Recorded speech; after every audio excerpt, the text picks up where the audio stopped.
एक दफा एक बादशाह ने ऐलान किया कि जो कोई मेरी पसंद का फल लाएगा मैं उसको हीरे जवाहरात से नवाजूंगा, और अगर मुझे फल पसंद ना आया तो बगैर चबाए उसको निगलना पड़ेगा। सबसे पहले एक शख्स आया और वो खुबानी ले आया जो बादशाह को पसंद ना आया, और उसने कहा इसे निगल जाओ।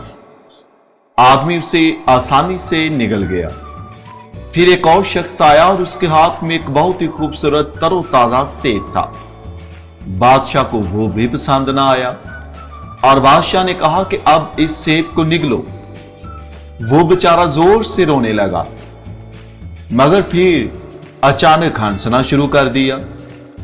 वजीरों और बादशाह ने रोने और हंसने की वजह पूछी तो उस आदमी ने कहा कि रोया इसलिए हूं कि ये मुझसे निगला नहीं जा रहा, और हंसा इसलिए हूं कि मेरे पीछे जो सरदार खड़ा है उसके पास तरबूज है।